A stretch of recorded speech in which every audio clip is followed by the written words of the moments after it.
What's up, guys? Welcome back to another episode of THPStrength. Today, we are going to be diving into tendon stiffness, why it matters, what it is, some of the details on the specific variables that matter when it comes to your tendon and how it functions to help you jump higher.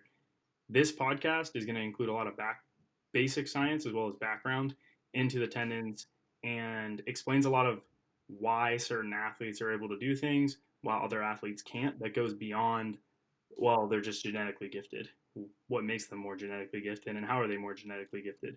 That's what we're going to be diving into. And we're discussing, again, specifically the tendons. And if you understand how the tendons function, it can help you understand their importance, which can help you understand how you should be setting up your training and what you should be prioritizing. So, without further ado, Hunter, I guess, what are your questions that you want answered via this podcast, and how can I get there? Well, first off, see you 2020. You sucked. Welcome to 2021.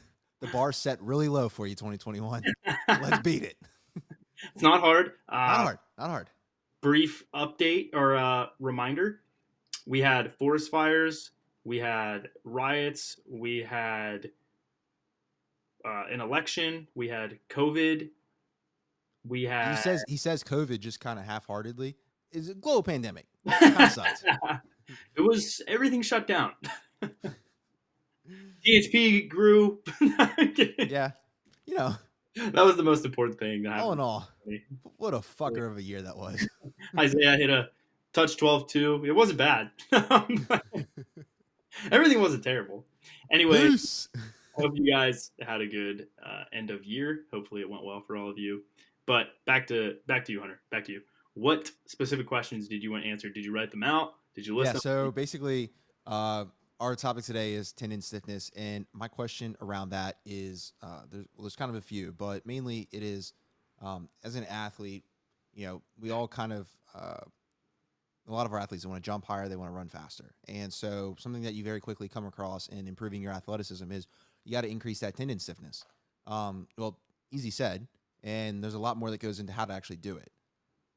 And so I thought this would be a good topic just to kind of go over the background of tendon stiffness and then kind of move into practical ways that you can actually increase said stiffness. Yeah. That all said, I mentioned this briefly in my post, I believe, my story, maybe a couple of days ago. And I also mentioned some of the muscle physiology in my post about Hunter, actually, today, and some of the ways that we're using his training journal as a way to educate you guys and to teach you why certain elements are in the training when they're in there. And on my story, I talked about how the nervous system functions to recruit muscles and certain things that might seem menial but actually make a big difference. For example, in the post, it was standing up faster. Tendons, like I said, are very important and are responsible for the elastic return that you see in anything with a collision between you and the ground that has a very short ground contact time. If you're looking at upright sprinting, you're looking at Nick Briz, Yannick Clausen, these elite high jumpers, elite long jumpers, you're seeing exactly that. Very short collisions with the ground, under 100 milliseconds or under 150 milliseconds if you're taking off, and seeing massive displacements. You're seeing guys run over 12 meters per second, which is almost 30 miles an hour if you're Usain Bolt. You're seeing guys jump almost 30 feet, which is a first down, long jumping a first down. It's kind of crazy. You're seeing guys jump over 8 feet in high jump, which is displacing 50 inches. That would be getting a 6 foot guy's chest over the rim and flipping while doing it. You're seeing That sounds decently athletic. yeah, you're seeing gymnasts flip upwards of 8+ feet or displace, I guess, 60 inches in the air. They're in the air longer than any other athlete. They're able to displace their center of mass higher than any other athlete on the planet. And this is all because of their tendons' capacity to store and release energy and the underlying principles that make that happen. So getting into it here, tendons and their function comes down to material science. It comes down to their ability to deform to a certain degree and then return that the amount of energy it takes to deform and obviously the amount of return that you will get when they return to form. If you look into material science a little bit more deeply, you'll see a couple common terms. One is stress. Stress is a measure of the internal forces between particles.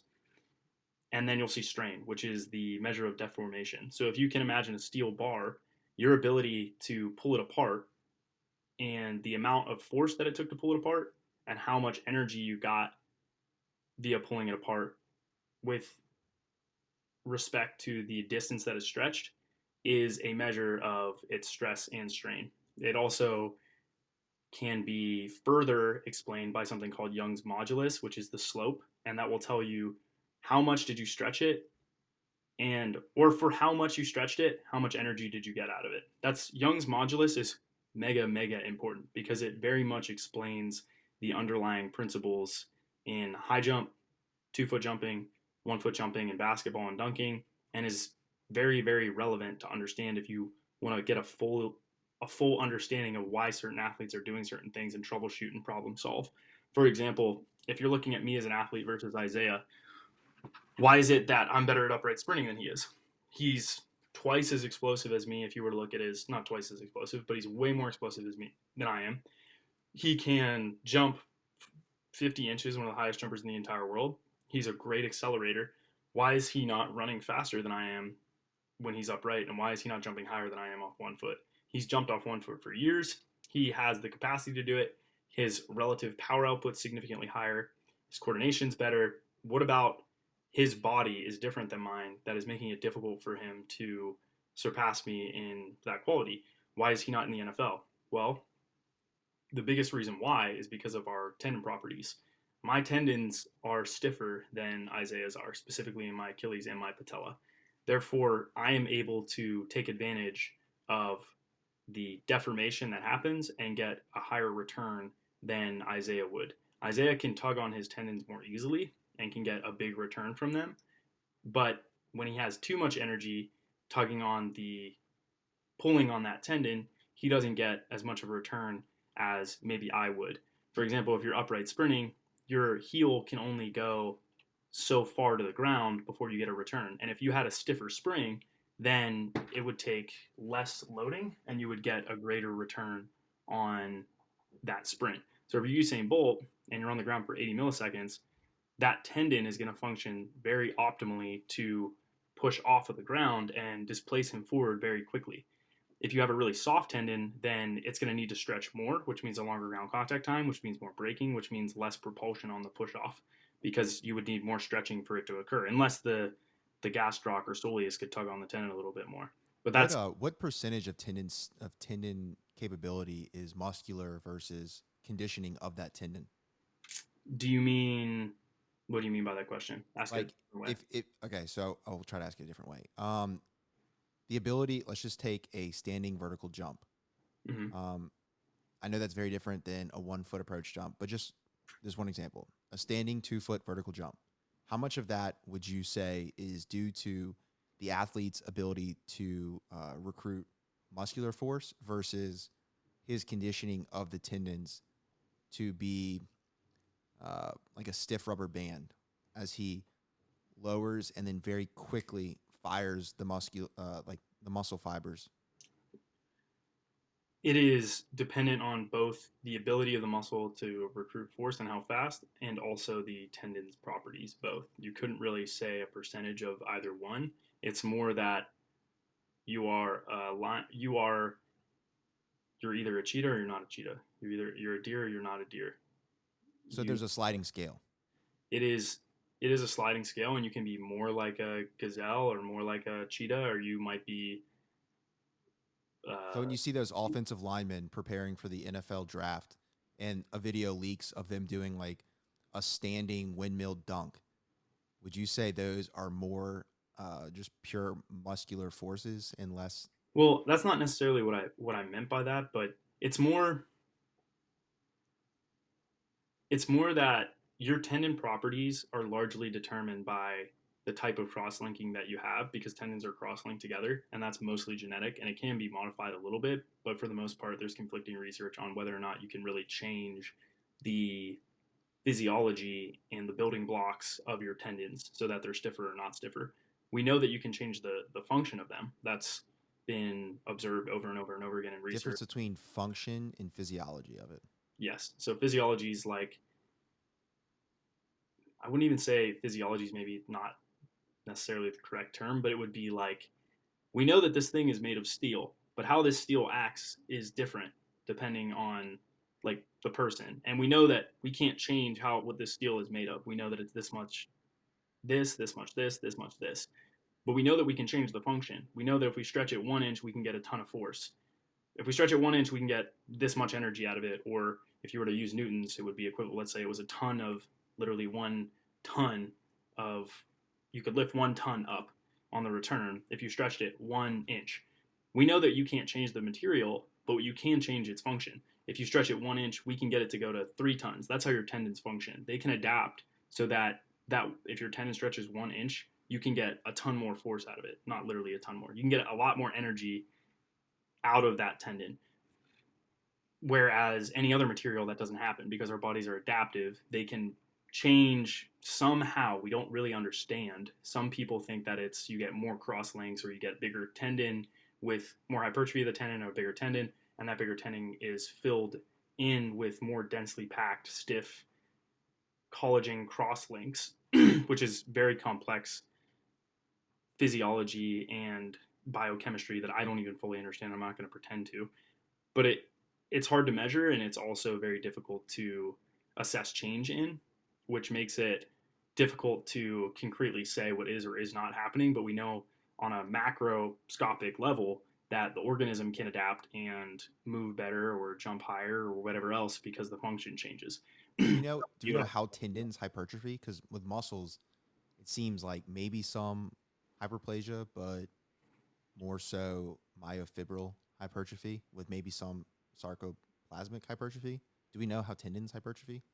They are, there's a lot of conflicting thought on it. Keith Barr believes that there's more cross-linking and more of the ground substance, I guess, in this regular dense fibrous tissue and of connective tissue, and that the tenocytes produce more of this collagen matrix, and this matrix, as it produces more of this collagen matrix, it stiffens. The difference is that fascicles, muscles, are cells. They are cellular with a sarcoplasmic reticulum and a cell membrane, and they're much more, they're less of a ground substance. You can think about your tendons like it's not all of it is alive, if that makes sense. It's kind of hard to explain, but your muscles have the capacity to contract and shorten actively, and they're controlled by your brain. Your tendons aren't like that. They're not innervated. They are just a material. It is just a structure that is the result of tiny little cells inside of it spinning web and pushing out this matrix. And that's really the way that it hypertrophies, is that these little, you think about them like little spiders inside of this structure that are just spinning web all the time and getting the tendon to change its structure and change its function via, that's one potential mechanism. Again, we don't really know, but this is the one that makes the most amount of sense to me. And this is via Keith Barr and some of the other individuals that I've talked to, and Ebony Rio and Joe Cook and some of the stuff that they put out. So how it works, we think the tenocyte is stimulated via time or tension, time being at least 30 seconds to 45 seconds of load, or a continuous load of upwards of 5 minutes is what Keith Barr says. I think it's roughly you need a 5 to 10 minute load to the tendon to stimulate a tenocyte. And then this tenocyte, and that tension has to be above 70% of MVC, which is maximum voluntary contraction. And then it will start to produce collagen matrix, which will stiffen the tendon potentially. It will strengthen the tendon potentially, and over time make you a better athlete. I hope And is that that is question. that a cumulative time during a workout? Like five Yep, it minutes would be in under the first. load? In our workouts, it would be in the first 10 minutes of the warm up of the So skipping it's warm. not you're not talking about like isometric holds. You're I talking about too. It's just okay. it's a matter of what function will result what function will change as a result of the stimulus that you used, or the dependent variable being the function, the independent variable being did you skip or did you do isometrics? Both of them will load time and tension to 70% and address that 5 to 10 minute period. But one of them is going to do it in an elastic manner, and another one's going to do it in an isometric manner. The isometric manner is going to cause creep in the tendon, which means over time, when you apply a persistent force, it softens and changes the cross linking, which will address the core of the tendon and could cause it to produce collagen matrix in the core of the tendon. Whereas when you have bouncy elastic contacts, there's something called, I believe, stress shielding, but essentially the collagen cross links uncoil and they create a very stiff structure that is mostly on the outside structure of the tendon. The central part of it isn't necessarily being loaded the same way that the outer part of it is. And it's super complex. I can't pretend to fully understand it. Look at Keith Barr's lecture on YouTube if you want to get more into the nitty gritty of that. But that is, to my understanding, the difference between the two. If you do the bouncy stuff, it'll make you better at the bouncy stuff. If you do isometrics, it'll potentially allow you to stimulate collagen production. And the same thing happens with heavy, slow resistance training, which is another reason why we do it, or what Keith Barr thinks happens is that you override that cross linking and get it to soften. You can think about it like surface area on water, or surface tension on water, sorry. If you slap water, it's really hard, right? You hit it really fast and strike it, it's really hard. If you slowly put your hand in, it's really soft. And that's kind of how tendons work. When you stretch them really fast, the cross linking happens and it becomes super stiff. If you let it really slow, it stretches out. If you've ever put cornstarch, I think, in water and you threw it against something, it's like really hard. And then if you slowly put your hand into it, it's like really soft. It's kind of the same thing that happens with tendons. Interesting. So yeah, so then you get into Keith Barr's research about supplementing with collagen and vitamin C pre um, like rehab for said tendon, not like stressors but injuries. And Yeah. is that just supplementing? That's just saying that in your blood, while you're going to load that tendon, you are giving the capability of the glycine and other amino acids that are the building blocks of that tendon and ligament to actually grow or recover.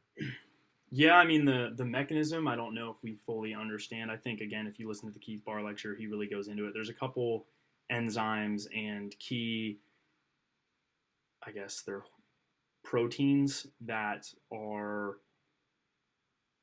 activated that cause a cascade of biochemical processes that again I don't remember exactly what they are. And there's some like DNA stuff that happens with certain things being stimulated certain ways, and then like certain proteins are turned on or off. Again, I can't pretend to fully understand it. And these certain proteins cause these biochemical processes to happen and cascade and get the ball rolling down the hill, which is one potential mechanism for how it happens, but also having more bioavailability of glycine or whatever the building blocks of collagen is and vitamin C makes them more readily usable by the tenocyte. And we've seen this in radio labeled collagen that we consume and then ends up in the tendon in less than, I want to say it's like 48 hours or something like that. You might know better than I do, Hunter. Yeah, I mean, so Keith Barr's study that I really think kicked this off was done in 2016. I'm looking at it right now. Oh, So what you they did, what's that? mine was off memory. Yeah, well, I was gonna go off memory, but I have a computer, so computer it is. But basically, the they supplemented with gelatin, and then uh, the amount of glycine, proline, hydroxyproline, hydroxyl lysine peaked 1 hour post supplementation, and they did what was it, 5 minutes of like jump rope of rope skipping, 6 minutes of rope skipping, and the subjects who took 15 grams of gelatin had double the amino terminal propeptide of collagen 1 in their blood. And so this was, in their opinion, indicative of the ability to increase collagen synthesis which might play a beneficial role in the injury prevention and tissue repair. Yeah. So it's like, So, hey, which is there's pretty more interesting. bioavailability of this in your blood if you take it right 5 to 10 minutes before your session, and when you load it and it becomes super anabolic or starts synthesizing collagen matrix, the get you. It's more that you've loaded it, it's activated all of that cascade that I talked about, or whatever the DNA, RNA Well, stuff is, and then you have the bioavailability of it that you can start actually using yeah, in the tendon, right? yeah, tendons, ligaments, and and like those types of tissues, they don't get a lot of blood flow. They only really get soaked in blood during an exercise, where they kind of act like a sponge. And so I think the theory is if you have a lot of those amino acids I floating don't even around know. in your bloodstream, No, what's but that? listen, I don't even think it's really even like that. I think it's like water retention. There's not even really blood in them in that scenario. Like they're not even. It's not even like a sponge. I don't think. Where did you get that Yeah. analogy? I think I've read it somewhere. Maybe I've heard it. Keith Barr talk about it, but it was just my understanding that don't get any really blood flow unless you're really exercising them or moving the joint. And then when you're really moving the joint, that's when you get the maximum amount of actual flow. Like maybe it's just literally fluid, but I thought it had to be blood. I don't think it's not blood. Like there's almost, because if it were blood, that would mean that there would be an immune response and that the physiology would be very different. And this is what Ebony Rio and Jill Cook have kind of indicated, and that it's not quite like that. But I don't think we need to get into the Okay. All right. nitty Okay. gritty All of right. that. We won't But get into the I will say, biochemistry of you it. know that This is where supplement, I nerd out, but yeah, stay on track. We will supplement stay on track. can make a change. It definitely can make a change. But back to kind of the modality to improve this and change it, or maybe more importantly, what does it mean for you as an athlete? How does any of this apply to you? How do I know how to use this? And what does it mean? Well, if you, back to the Isaiah and John example, if you suck at standing jumps, but you can run really fast, and when you have an approach into your jump, you jump a lot higher, you have very stiff tendons. And you're going to do better in elastic activities. Maybe that changes the way that you play on the court. Maybe that changes how you train. Maybe that changes what you focus on when you're training. Maybe that changes how you coach an athlete to perform a different movement, or how you choose to perform a different movement. And further, it can give you a better movement strategy as far as how you should be jumping, and explain what jump strategy is going to be best for you, and also how you should be training to maximize that. So if you have really stiff tendons and you know you should probably jump off one foot, if you should jump off one foot, you know that you need to be doing more activities that are going to stiffen the tendons, and that is going to give you potentially a greater performance improvement than strength training. Strength training has been shown to increase tendon stiffness. You can just go to Google Scholar and type in resistance training and tendon stiffness, and you'll see a bunch of studies talking about the changes in the tendon stiffness during isometric assessments on an isokinetic dynamometer, and looking at the stress and strain and looking at Young's modulus. And we see that heavy strength training, or just strength training in general, can change the function of the tendon and it can stiffen it. You will also see studies that say that it can't, and strength training is not very effective at making the tendon stiffer. So it's kind of up in the air. It seems like the age has something to do with it a lot, in the type of proteins that are, I guess, resynthesized in the tendon. There also seems to be some role of how the training was done and whether or not you've hit those thresholds for intensity and time. But either way, I would say you need the muscles to propel you and allow you to move. So you should always be training those anyways. You should be doing strength training for other reasons, but there's a good chance that doing there's a good chance that doing strength training is going to optimize that even further. And going back again, how do you use all this? If you're a 2 foot jumper and you're looking at, why is it that I can jump super high off a stand, but I suck at my approach jumping? Well, it might be related to your tendon stiffness, because if you have really strong muscles and really soft tendons, then that would mean that it's easy to stretch the tendon.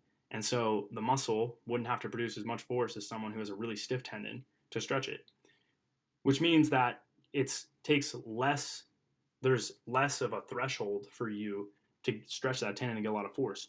If you think about an extension spring, there's some extension springs that are so stiff that you can't even stretch them. They're so stiff that if you pulled on them as hard as you can, you couldn't even stretch them. There's a certain minimum force that you need to start getting them to budge. And the same thing is true of your tendons. If you have a tendon that's so stiff that when you lower and jump on a standing jump, there's not enough load and you're not changing your momentum fast enough and there's not enough of a check in that momentum to stretch that tendon, then you're not going to get the return that someone else is that has a tendon that's really soft, like a rubber band, that can just pull it apart super easily. So when you stretch down or when you squat down and you have a soft tendon, it's easy for that tendon to stretch. And the more that it stretches and the easier it is to stretch, the more return you're going to get. You can just think about pulling a rubber band apart and you observe that pretty simply. And you'll jump way higher on a standing jump where time is not a variable. It doesn't really matter. It's a pretty simple task. And the tendon property of you having a soft tendon makes it easy for a weak muscle, or even if you had a strong muscle, to pull on that tendon more. You're going to get a big return on that jump. You're going to get it happen in the Achilles and probably the patella too on the jump.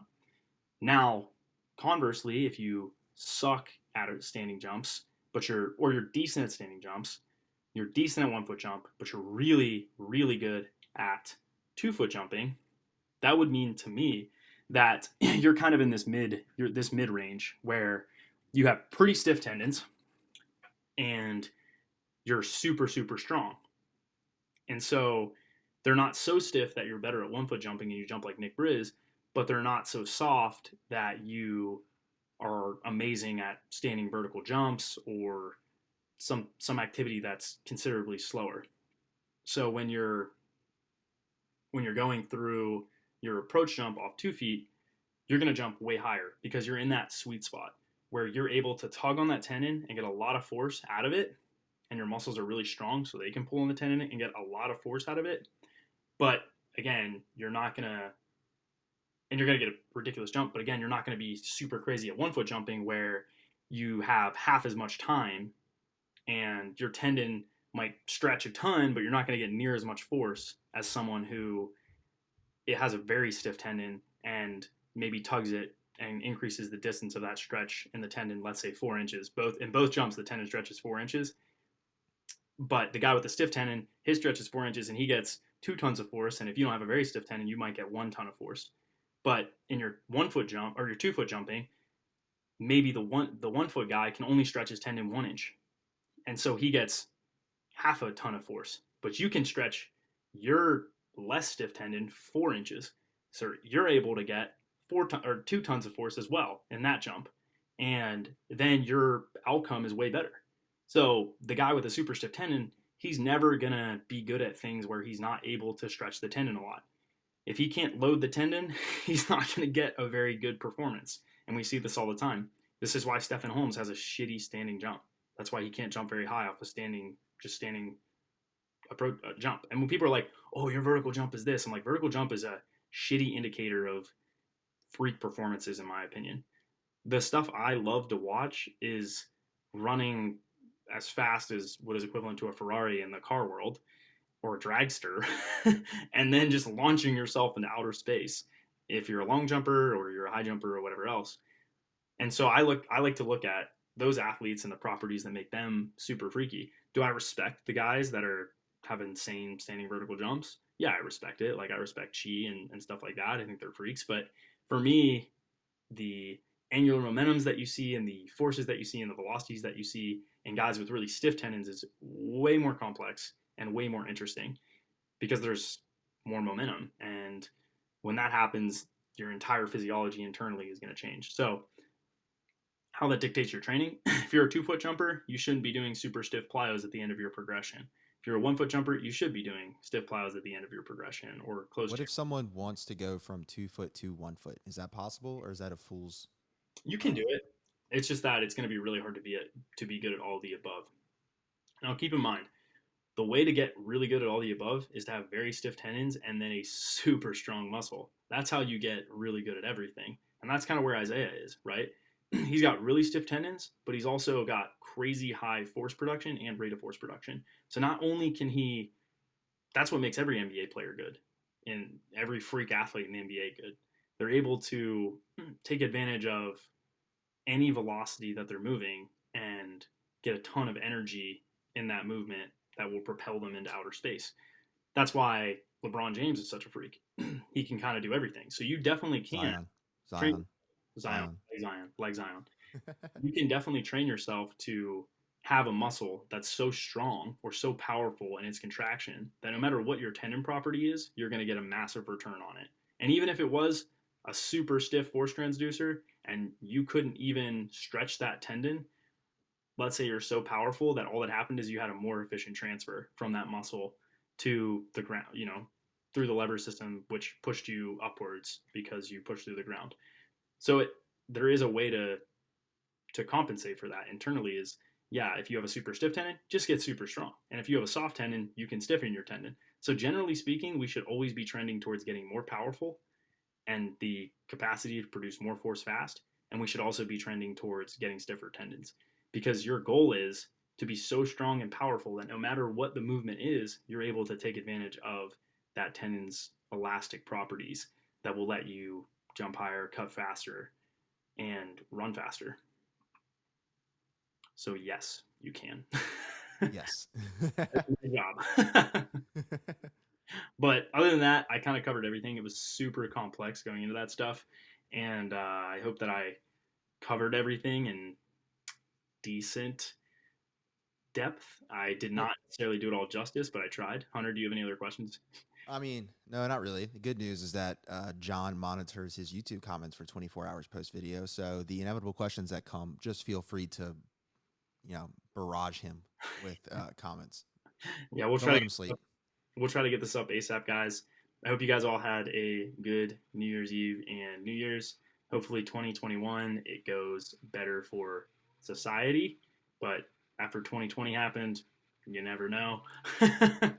Make sure you guys like, comment, and subscribe to Subscribe. the YouTube channel. And follow us on Instagram. If you're looking for coaching, you guys can go to THPStrength.com. If you're looking for supplements, we have the link in the bio of this video, We'll so put it in the bio of this video. you can check it Pigeon, out there. shout out. But yeah, anyway, Happy New Year's. I'm recording this January 1st. Let's hope that we clear that low bar for 2020. Woo! All right, peace out, guys. See you guys.